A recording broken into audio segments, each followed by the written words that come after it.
Ok, bonjour tout le monde. On va commencer.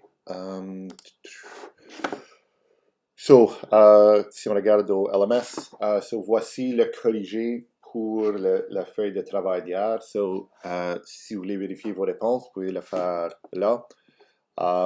Ensuite, on a une feuille de travail aujourd'hui. Vous avez le Dropbox ici pour la feuille de travail. Et vous allez voir au cours de la feuille de travail, il y a un cours PowerPoint qu'on vous demande de préparer. Si vous pouvez remettre le PowerPoint dans ce Dropbox aussi. Okay, so vous allez mettre deux choses dans le Dropbox. Part of today's work is just doing a short PowerPoint on one of the political parties in Canada. And so I'd like you to submit that to this Dropbox as well. So you'll submit two things. N'oubliez pas que nous n'avons pas de rencontre Teams demain ou vendredi. Vous allez avoir encore ces 2 journées pour compléter vos 2 activités cumulatives qui sont dues par la fin de la journée vendredi. Thursday, Friday are going to be work days where you'll have a chance to finish the 2 culminating activities. Those are the social justice on social media as well as the creating your own country. Idéalement, si vous pouvez l'avoir de compléter par la fin de la journée vendredi, ça serait idéal. Mais si vous avez besoin de la fin de semaine pour la compléter, c'est correct. Again, ideally, if you can have it done by the end of the day Friday, that way you can enjoy the weekend. But if you are working or busy or away or just need a bit of extra time, you can get it done over the weekend. That's fine. Just make sure, again, you don't let things kind of pile up and start falling behind. Next week, we will be starting with the careers portion of the course, so there will be kind of new work with that as we go. Okay. Notre feuille de travail.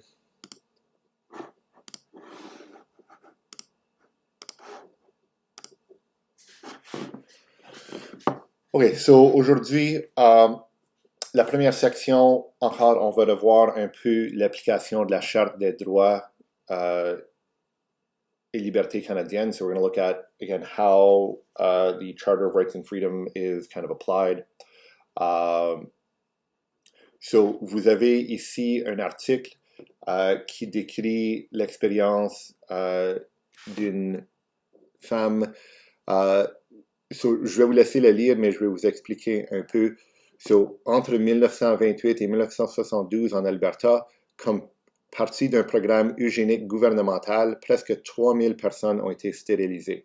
Okay, between 1928 and 1972 in Alberta, as part of a government kind of led eugenics program, about 3,000 people were sterilized. They had medical procedures forced onto them that caused them to not be able to reproduce, so have babies. Les eugéniques veut dire bien-né en grec et a été concept développé de Francis Galton. C'était une théorie qui visait à améliorer le patrimoine de l'humanité en empêchant la reproduction de certaines personnes. Eugenics means is Greek for kind of well-born, and it's this concept that was developed that tried to improve humanity by not allowing less desirable people to reproduce. Again, this was kind of early in the 20th century. It is something that has been disproven, and it is luckily something that we no longer kind of do. But this was something that was,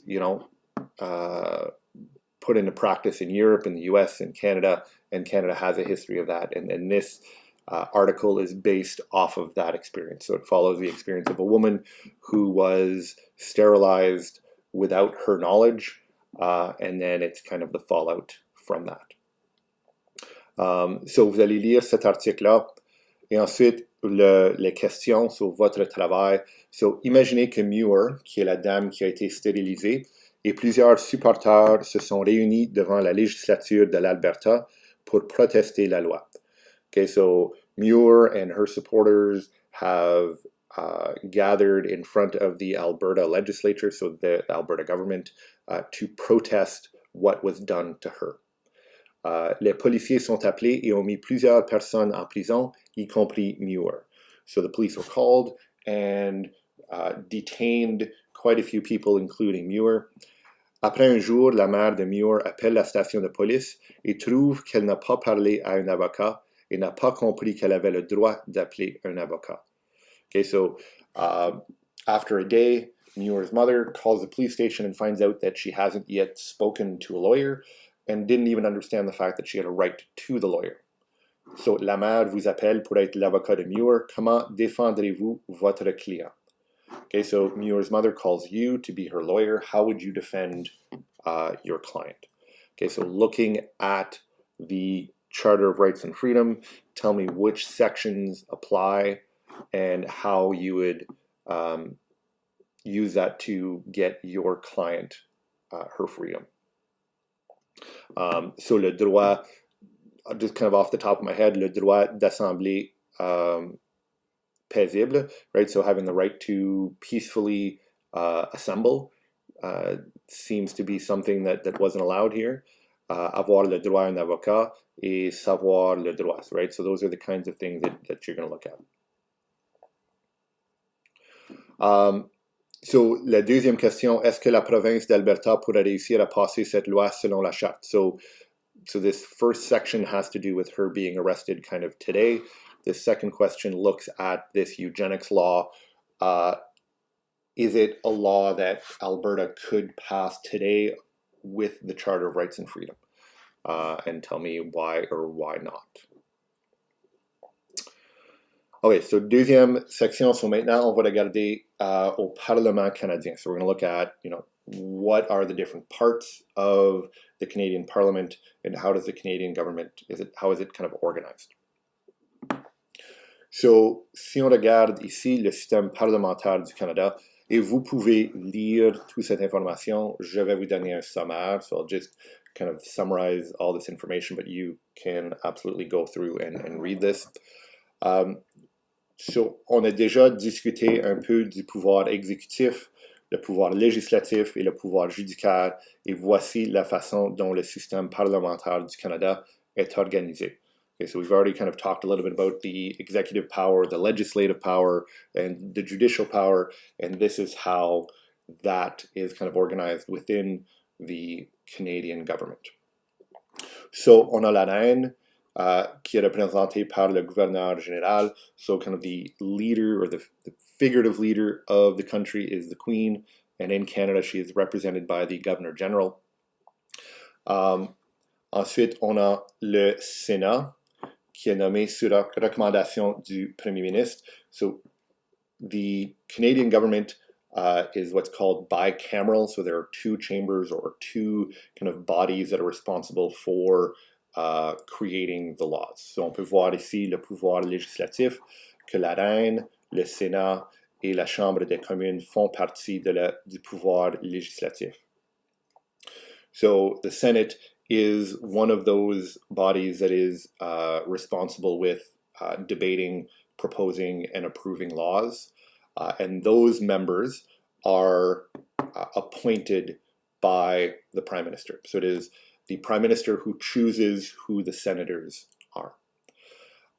Et ensuite, la Chambre des communes sont élus par le peuple. So the House of Commons, those are the politicians that are elected by the Canadians in elections.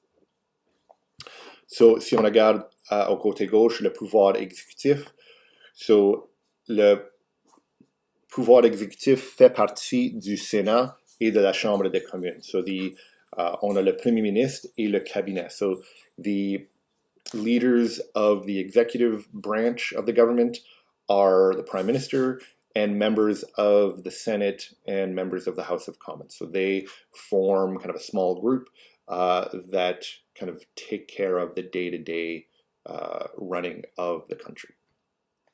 Et ensuite, séparé, on a le pouvoir judiciaire. So kind of completely separate from the executive and the legislative branch, we have the judicial branch, which is the court system.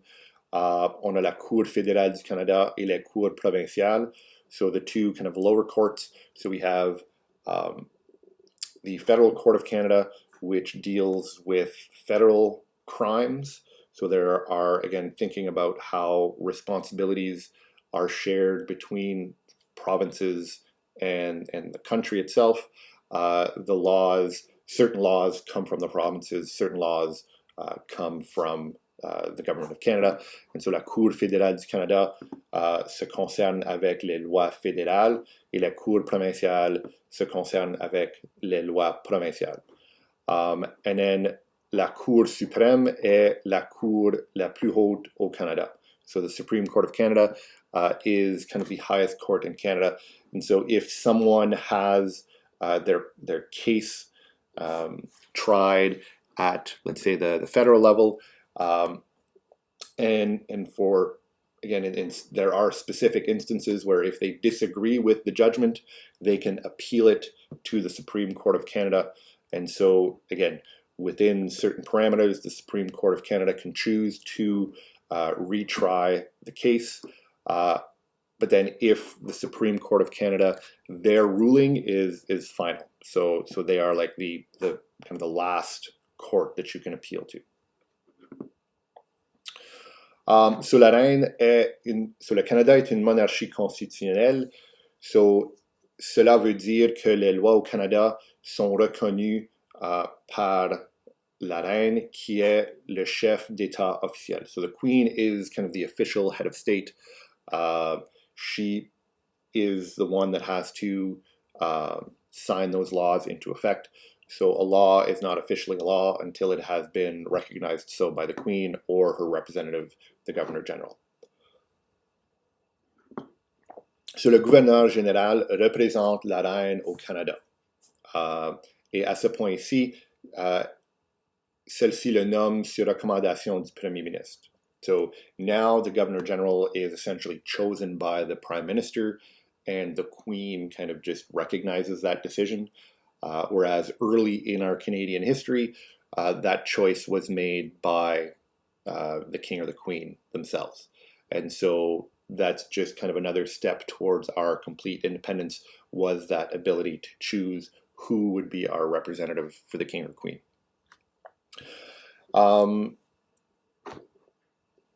Okay, so le Sénat. So le Sénat étudie, modifie et rejette ou approuve les projets de loi adoptés par la Chambre des communes.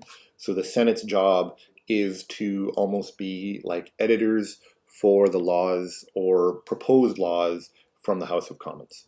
And so they kind of study those laws, they can modify, they can say, no, we're not going to approve this and send it back to the House of Commons. Or they can just straight out say, yes, this is a good idea for a law and we will adopt it. Le Sénat peut aussi présenter ses propres projets de loi, sauf ceux concernant une dépense de fonds publics ou un impôt. So the Senate is also able to propose laws, except that their laws can't involve spending money, public money, so money that is raised by the government, or they can't impose new taxes. And so the reason being is that these are people that technically are not elected by us, right? So since we as Canadian citizens haven't chosen them, they don't have the right to spend our money or raise more money off of taxes for us. That power resides with the House of Commons. So since we've elected those politicians, then they have the right to spend our money or to raise taxes for us.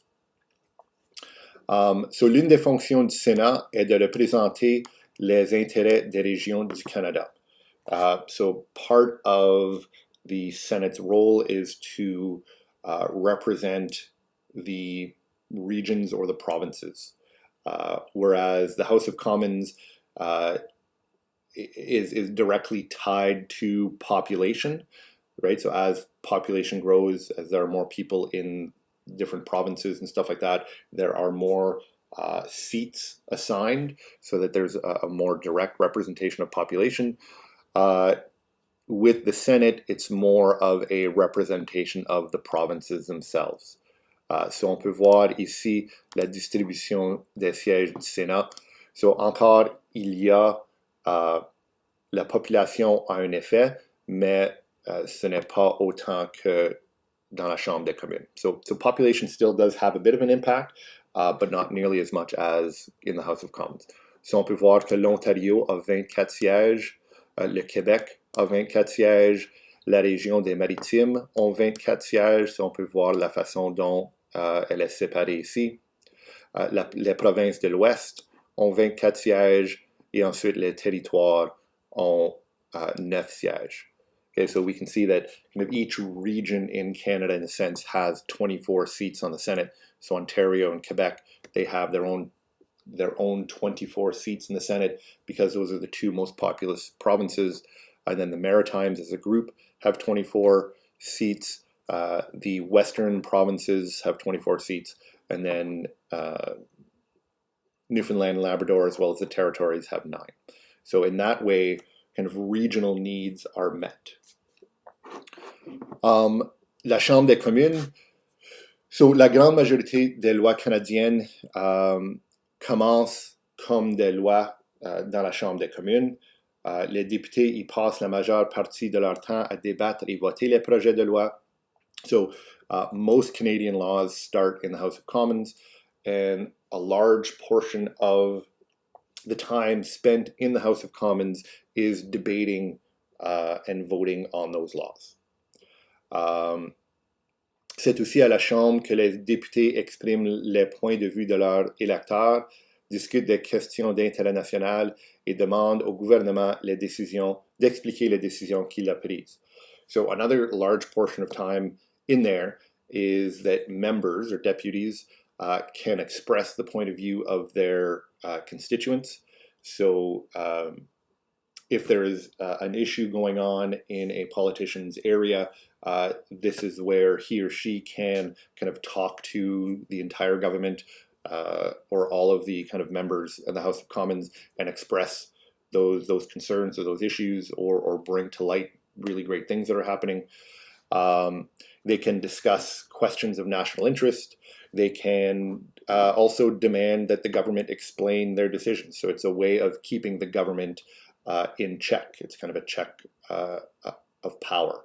And so kind of as oppositions, they can say, why did you do this? You need to explain to us why this decision was made and not, something else.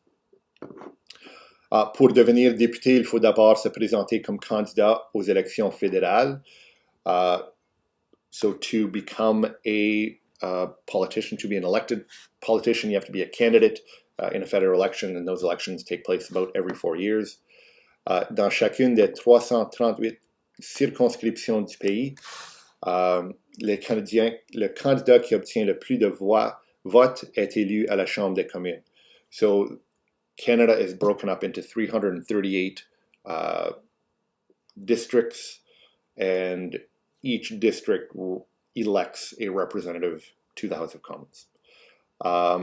And again, because there are usually 3, 4, sometimes 5 or 6 candidates, you don't need to get 50% of the vote to be the winner. You just have to get the most votes. So it's quite possible that somebody wins their local election with 35% of the total vote. So that kind of presents some interesting challenges as well. En gros, le nombre de sièges à la Chambre des communes est distribué proportionnellement à la population des provinces et des territoires. So the number of seats in the House of Commons is proportionally representative of the population of the provinces and territories. So again, generally each district tries to contain the same population as every other district. So you can imagine, let's say that number is, and I'm just throwing it out there just for kind of illustration purposes, let's say that number is 300,000 people in one district. So, or maybe let's say, 100,000, just 100,000. So you've got North Bay that has, 50,000 people that live there. You've got other kind of surrounding communities that, we would have to drive fairly far away to add up to, let's say, 100,000 people. Whereas if you're living in Southern Ontario, in Toronto, you may have small neighborhoods that have, 100,000 people living there within, maybe a, square kilometer. And so that kind of explains why there are more kind of population or more politicians that represent areas like Toronto and Southern Ontario than there are that represent areas in the north. And so the House of Commons is directly tied to the population. Okay, so qui fait quoi au Parlement? So ici, on va voir les différents individus et leur rôle dans le Parlement. Okay, so les élections viennent, le gouverneur général du Canada appointe le dirigeant du parti politique qui a eu le plus de membres de la Chambre des communes élus comme premier ministre.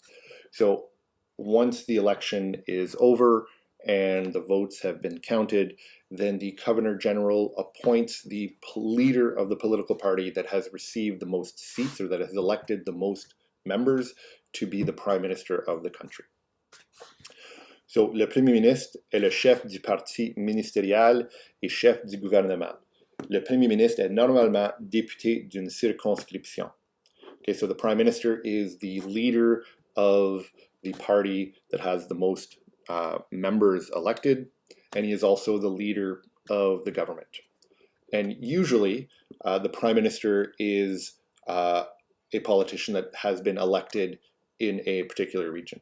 So he or she was elected to represent a district, and that's generally the case. Now, you could potentially have, let's say, the Liberal Party of Canada is the party that won the most seats. However, let's say the Prime Minister did not get elected in his district. So you could technically have a Prime Minister that is not a member of Parliament because he or she did not win their local election.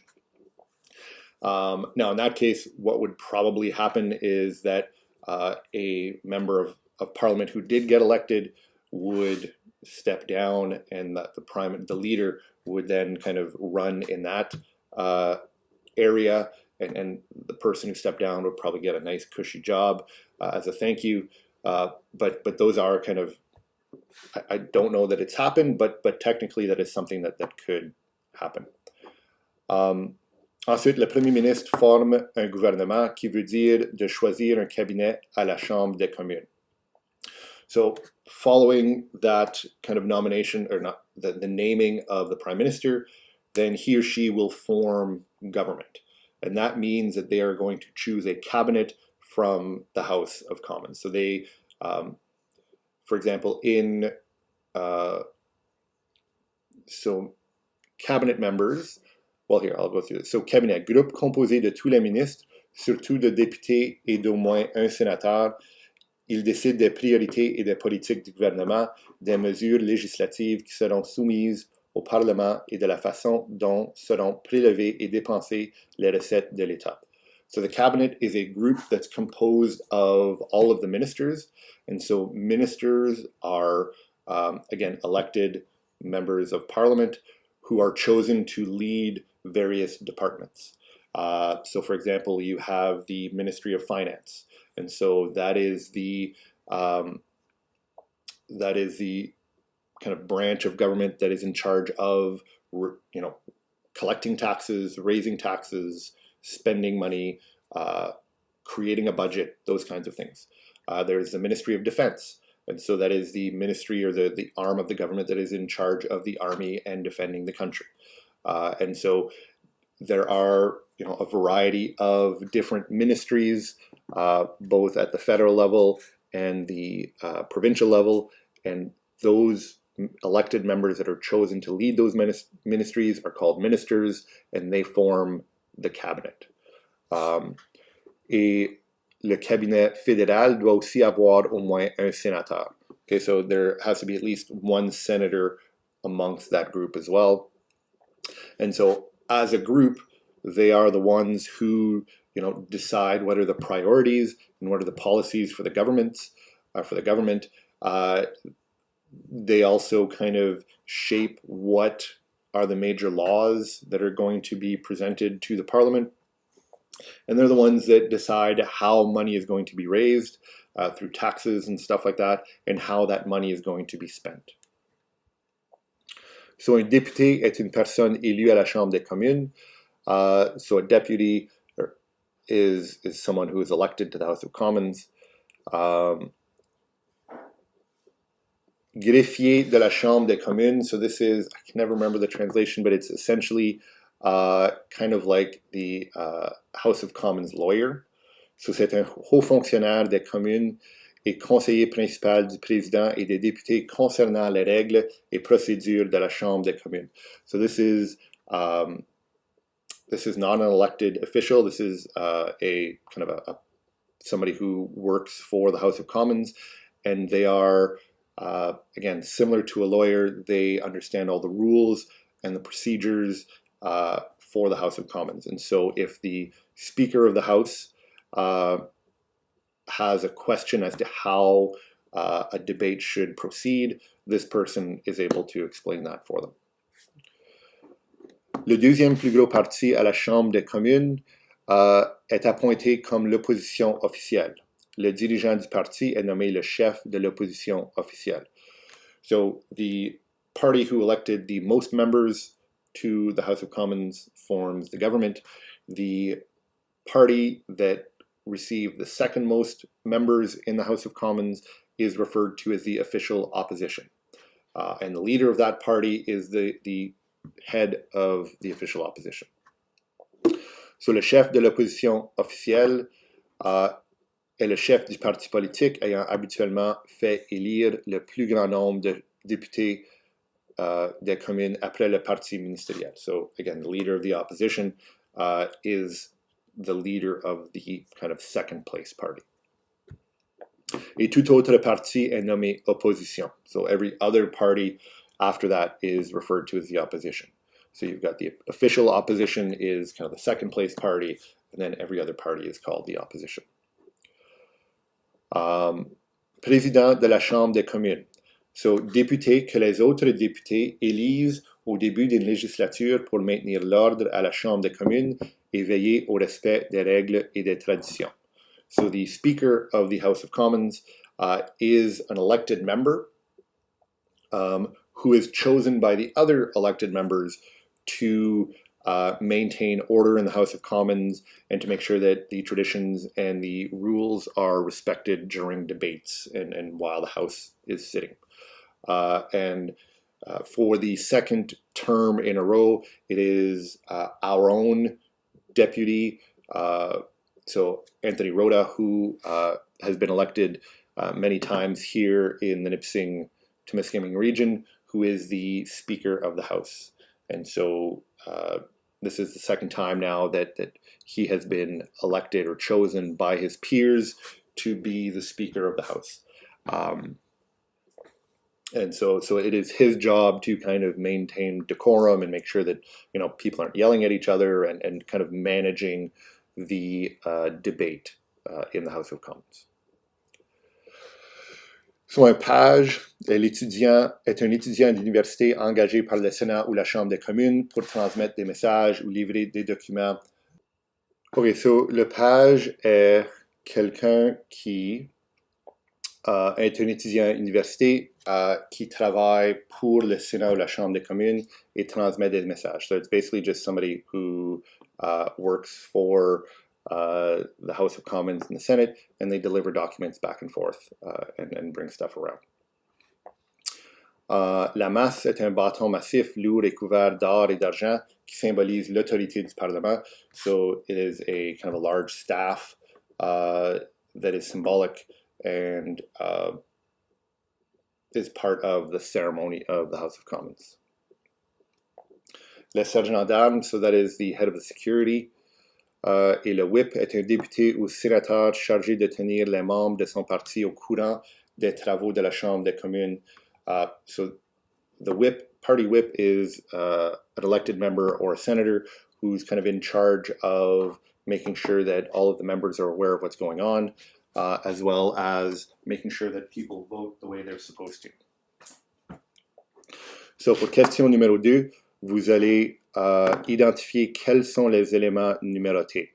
Okay, so you're going to try and figure out what are the objects that are kind of numbered here. Okay, so kind of a quick little trick, if you copy and paste this image into Google search, you can find some answers to help you out, but I would suggest just trying it first on your own. Et finalement, numéro 3, vous allez rechercher un parti politique enregistré fédéral ou provincial et créer un simple PowerPoint avec 5 diapositives pour répondre aux questions suivantes. So, qui est le chef de votre parti? Une très brève histoire de votre parti, so just like a quick paragraph kind of telling me when they started and things like that. Pourquoi devrait-on voter pour votre parti? Et combien de sièges est-ce que votre parti a dans la Chambre des communes ou la législature? OK, so c'est tout pour aujourd'hui. N'oubliez pas, vous avez 2 journées de travail pour compléter vos activités cumulatives. Merci.